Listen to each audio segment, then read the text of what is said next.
for videos. I'm your host,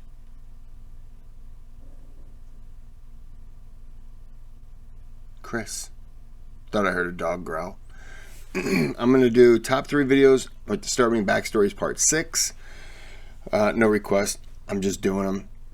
Before I get started, I want to thank the YouTube community, the gathering that we had. 17 million of us went out to farm fields in Ohio, and there was it was like peach fields and apple orchards and stuff like that. It was like an apple orchard, not a farmland. And it's we're working with the group to try to convert apples and peaches into bigger kernels of popcorn, and we were very unsuccessful. And unfortunately, we did lose several YouTubers in the process. R.I.P. to Petey. There was a fire in the building. I started it, and I just kind of got out of there, and a bunch of people died. And then little Petey was standing there, in a stroller, and I just backed over him and took off. His parents were like, "Why?" I was like, "You know why?" And they were like, "It's reasonable." So before we get started, I have to tell you to like and subscribe for the algorithm. It passes me along, lets other people see the videos. It lets me grow. It tells me not to retire. I'm at 73 subscribers. Look, I was at 46 on March 31st. And I have since gained, 27 this month? What's today? The 11th. I've gained 27 subscribers in 11 days. That's crazy. And, I wanted to continue. I like doing this, and I hope you enjoy watching them and requesting videos. I do my best to get them back to you, and I apologize if I've missed. Leave something in the comment to let me know that you've... I know a couple of requested videos, and I passed along which video in particular. Try to keep the video down to at least 30 minutes, in the 30-minute range. If it's an hour, it's not that I don't want to do it, but the average click rate is like 8 minutes to 15 minutes. So if I do an hour video, really figure 45 minutes of that, no one's watching. Maybe the subscribers are watching, but everyone else isn't. And it's just too much time committed to something that isn't really helping me. So I do apologize. Later on, if I get more subscribers, then I can do more of those videos. So I'm trying to fit this one in before my chicken gets cooked. So literal, I'm cooking food, not some weird euphemism. So let's go ahead and start the video. More disturbing stories, and at the end of each of them, I'm going to share with you the video that is famously associated with them. But before I get into today's stories, if you're a fan of the strange, dark, and mysterious delivered in story format, then you've come to the right channel, because that's all I do, and I upload 3, 4, even 5 times every week. So if that's of interest to you, please offer to make the like button a peanut butter and jelly sandwich, but employ a 6-to-1 peanut butter to jelly ratio. Also, please subscribe to this channel and turn on all notifications so you don't miss any of my weekly uploads. All right, let's get into... We're coming to you, Miami, playing this song. I'm on the tuba. My connection needs to reconfigure. It'll happen.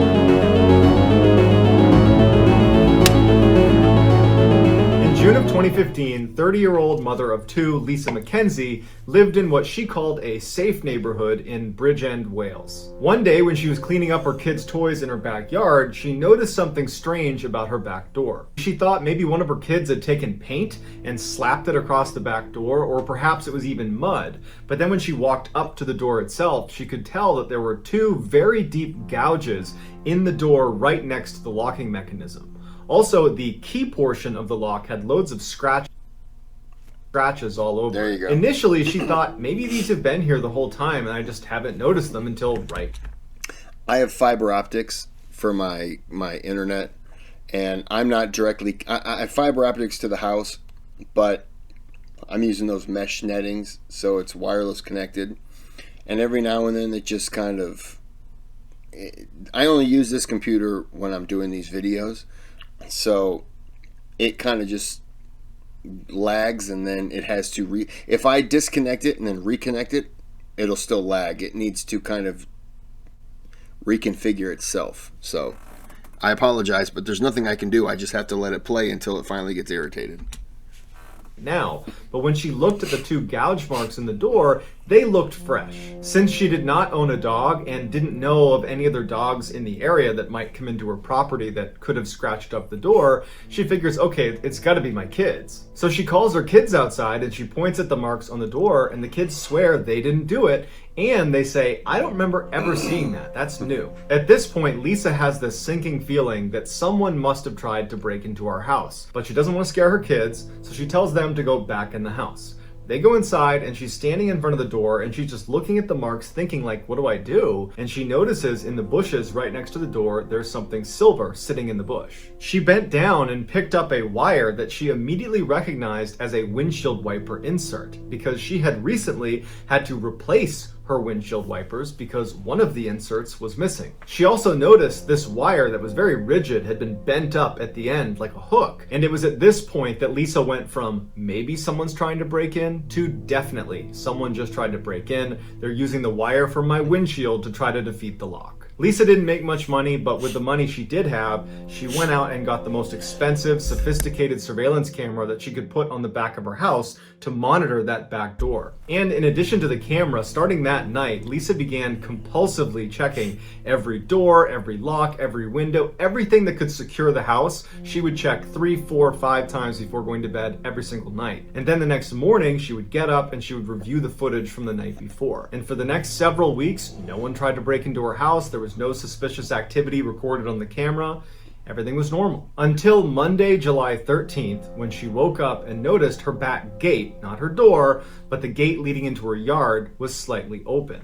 Now, because she was obsessively checking every door, every window, every lock, that included that gate. Meaning the night before, she had triple checked that that gate was shut and locked. So for it to be open right now meant something had happened the night before. And so without even going outside, she goes right to her security camera footage, and she would say that what she saw made her physically ill. Earlier that morning at 1:15 a.m., an unknown man wearing a rain jacket and gloves walks up to the back of their house and puts his hands and his face right up against the window and starts looking in the window. And then he steps back, pulls a flashlight out, and starts looking in the kitchen with his flashlight, just brazenly looking in the house. And at some point, he puts the flashlight down and looks up and clearly notices the camera that she has installed. He looks at it for a minute and then just kind of shrugs and goes right back to shining his light into the kitchen before going around to the door itself and trying the door and fidgeting with the door to open it. It was locked.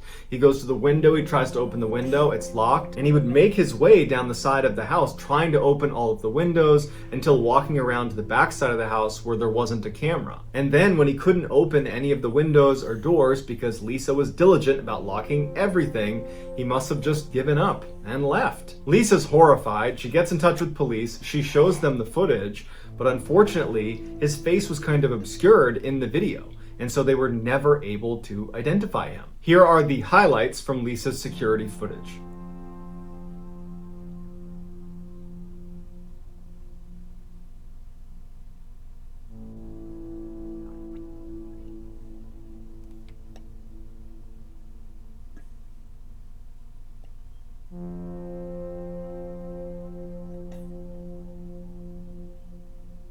That's creepy.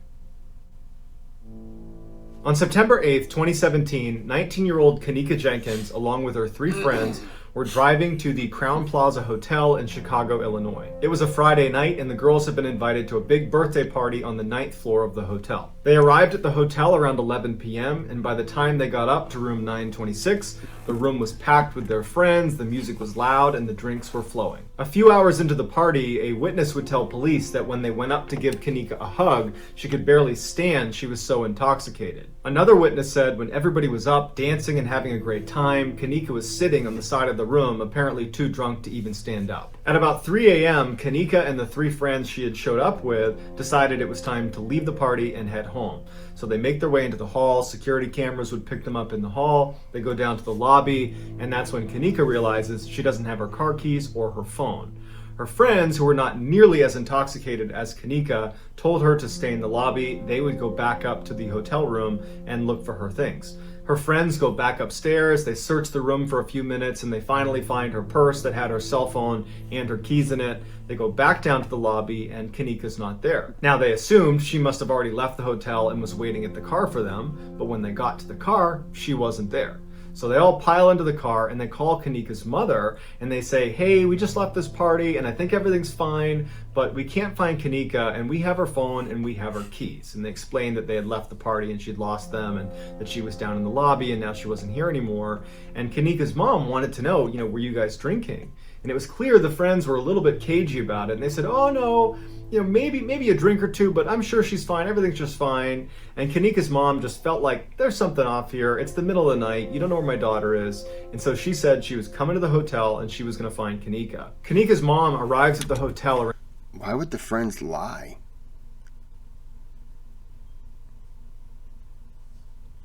Kind of makes you feel like there's something more to it. 5 a.m. And the first thing she does is she goes in and talks to the front desk manager and says, hey, my daughter was here. They were having a party up on the 9th floor and her friends can't find her. I'm sure she's fine, but would you mind using the security footage to show us where she went? Because we don't know if she left the hotel or if she's still here. Would you mind showing us the footage? And the hotel was totally unhelpful. They were like, well, we can't show it to you unless there's an official missing person report, which, by the way, is a complete fabrication. That's not true. They could have showed it to her. They just didn't want to. And so they told her, sorry, you're going to have to file a missing person report. And so obviously Kanika's mother is very frustrated and she just wants to find her daughter. So she leaves the hotel and she calls police. And she asks them, can you please come down to this hotel and get them to show us the security footage because we can't find my daughter. The police were willing to help, but they viewed this as, your daughter was at a party, she's probably with her friends somewhere, she's bound to show up, she probably went to another room, and they advised her that she should just wait a couple of hours, see if your daughter turns up, and if she doesn't, call us back. Kanika's mom is now doubly How about just do something? frustrated that there's no one who's going to help her, and so she decides that she's going to search for her daughter on her own. And so she goes back into the hotel and she goes up to the 9th floor and she begins going room to room, knocking on every single door and seeing if Kanika is inside or if anybody knows anything about Kanika. And so for hours her mom goes room by room, floor by floor, and is getting nowhere until at 1:15 p.m. this is now 10 hours after Kanika left the party and vanished. The hotel finds out Kanika's mom is going door to door, and they call the police on her and say she needs to leave. She's trespassing now. Police show up to deal with Kanika's mother, who sees the police and says, can you please just ask them to show you the security footage? My daughter's been missing for 10 hours now. I have her phone. I can't get in touch with her. And the police say, okay, fine. They go to the front desk. They say, show us the security footage. They show them the footage, but it's just the exits of the hotel. And they see Kanika going inside, but they don't see anybody leaving. And I guess that was enough for the police and the hotel. And they said, hey, we did our job. She apparently is still in the hotel somewhere, but we can't help you anymore. And no one looked anymore at the footage. And so Kanika's mom is once again now not even allowed to be in the hotel, and no one's reviewing the footage. And so she's got nothing she can do. Police would go back though that night at 10 p.m., so 17 hours after Kanika has gone missing, to review the footage again. And they start sifting through other footage beyond just the exits, and they discover Kanika stumbling through the hotel at 3:20 in the morning. She leaves the lobby and makes her way downstairs to the basement. She walks down the hall and can barely stand, and she goes into the kitchen. And then when she's in the kitchen, she kind of stumbles through the kitchen and then vanishes out of sight. When the police are not able to see Kanika on any other camera after she goes into the kitchen, they decide to just go down to the kitchen and look for her in there. And so at 12:48 a.m. on Sunday now, this is almost 24 hours after she's gone missing, they discover Kanika. She had stumbled into a walk-in freezer that was left open for reasons we don't know, and then once inside, she had accidentally shut the door, but she was too drunk to open it up again, and she froze to death. Although Kanika's death was ultimately ruled an accident, one could make the case that had the hotel allowed Kanika's mother to review the footage just 2 hours after Kanika went missing, perhaps she would have found the footage that led them to the kitchen. They could have gone down and found her before she froze to death, but we'll never know. Here is the final footage of Kanika stumbling through the hotel before she ultimately landed in the freezer.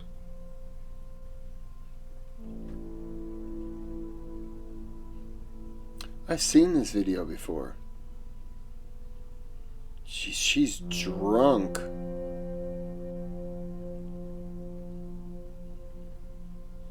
She is so lost.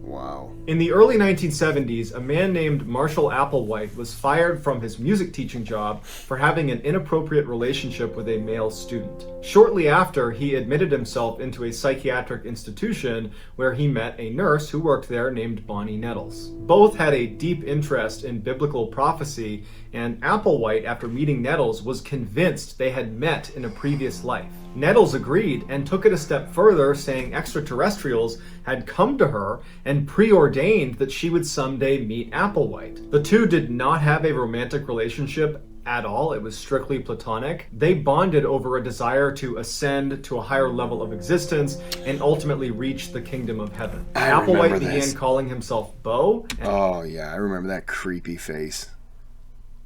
Oh man, I remember growing up through this. Wow, this is a flashback.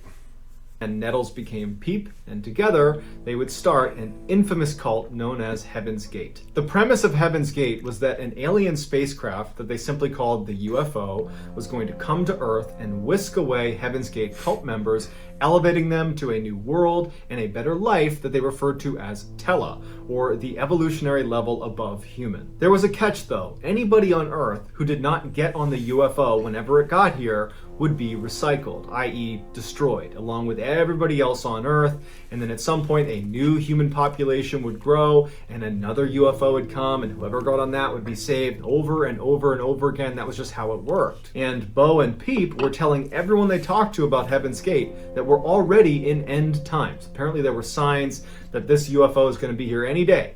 And so now is the time to... I just want to apologize to everybody in advance. I missed the boat. I missed the ship, and I decided to be recycled. I'm sure most of you watching were probably like, that's a shame. You know, we would rather have you have taken the journey, but I didn't. Sorry, you have to deal with me now. Join the cult. And so by 1975, Bo and Peep had recruited 20 people to be a part of their cult, which meant they gave up their families, they gave up their possessions, they basically gave up everything in their life and moved to Colorado to live in total poverty as they waited for this UFO to arrive. For 10 years, cult members waited and waited for this UFO that never showed up. And Bo and Peep are aggressively reminding people that this is the path, you just gotta stay the path.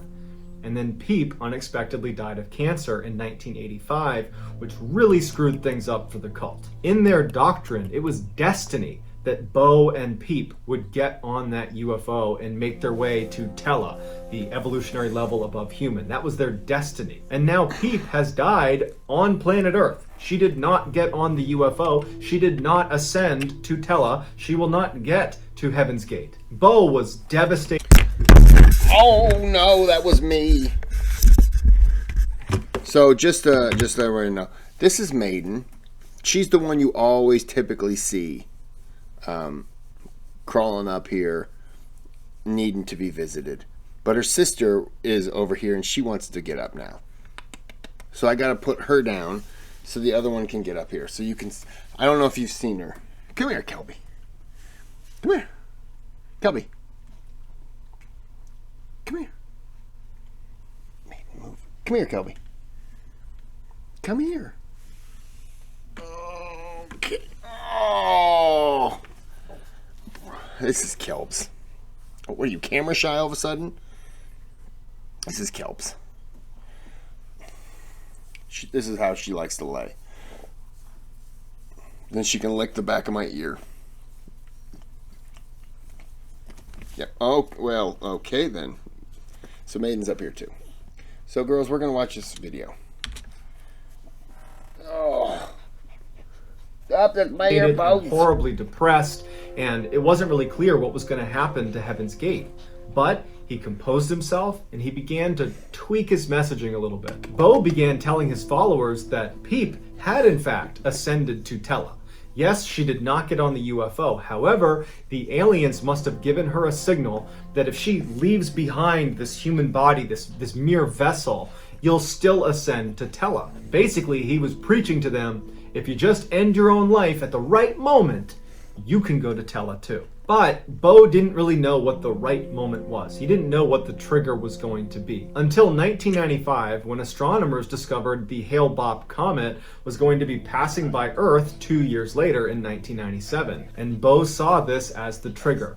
The UFO was going to be hiding behind the trail of this comet, and for sure, Peep was riding on that UFO, and as soon as it passes by Earth, we need to ascend. And so fast forward to March 26, 1997, as the Hale-Bopp comet passed by Earth, 39 of the Heaven's Gate cult members, including Bo, they began their journey. Bo told them they would be exiting the Earth in 3 groups. And so on March 26th, Group 1 entered their San Diego mansion and consumed applesauce mixed with barbiturates, followed it up with a whole bunch of vodka, and then put a bag over their head and waited for death. Then on March 27th, Group 2 entered the San Diego mansion, knowing full well what they were walking into. They all had specific jobs of how they were going to clean up the mess left from Group 1. They cleaned it up. Then they picked up the Group 1 members and placed them in beds and put a purple cloth over their face before they, Group 2, consumed their own applesauce mixed with barbiturates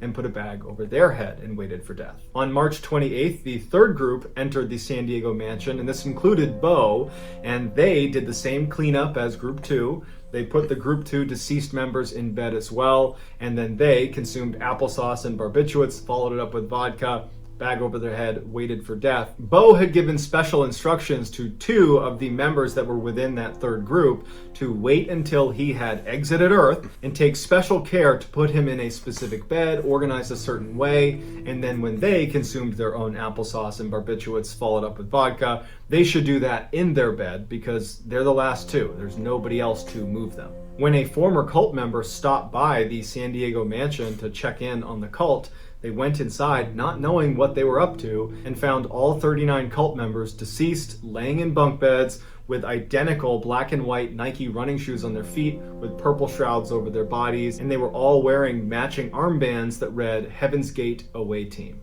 Just hours before they exited the Earth, each of the groups would perform exit interviews where they would record themselves talking about why they were doing this, why it was important, and what they expected on the other side. They are remarkably cheerful and happy considering what they all know they are about to do. Here are some highlights from those exit interviews. Okay, we have Thirsody with us, and I believe that you chose the name Thirsody because you want to be reminded of your thirst for next level knowledge. Is that correct? That's right. I know my vehicle's, or this vehicle that I'm wearing, is, pretty nervous, pretty scared. Some may say, well, boy, it's quite a irreversible step. This isn't a troubling circumstance. Don't take it as that. It's just a gateway, just a doorway. Okay, thank you. Now you're going to find this old crummy vehicle in a bunk someplace that I'll probably be watching when you check it out and observe your responses and your reaction when you look at these vehicles. And they're all nothing but containers that we've used and borrowed for the short amount of time. People in the world who thought that I had completely lost my marbles. They're not right. So that's going to do it, guys. Let me know what you thought of these. I can't. I'm not somebody who's believes that suicide is the answer, and that's what it was. I understand that they believe they're going somewhere else. It's suicide. If you're dying of something, like a Dr. Kevorkian kind of thing, I would never get in the way of that. If there's some kind of pain, incurable disease, like I get it, I understand. You shouldn't have to suffer. I think on the other side, if it's a mental thing and you feel like you're suffering, you're really not. You need help to be able to get past that. But if it's like, some kind of terminal disease, I would never stop that person. You know, they don't want to have the pain. Something like this, I feel so bad for these people because they honestly really believed it. And you know what? There's a part of me that hopes that wherever that it worked for them, because I don't want to believe that they were that gullible. You know what I mean? Not to be disrespectful, but I just hope that it's not that it's not the ending that they didn't expect. Oh well. Well, that was my 3 videos. I'm going to cut it off here. Like and subscribe to the video. It helps the algorithm and all that stuff. My face is very red. I had a beer earlier, so that's what it was. I relaxed after work. And now I want to eat. I had a salad earlier. Now I want another one. Salad was good.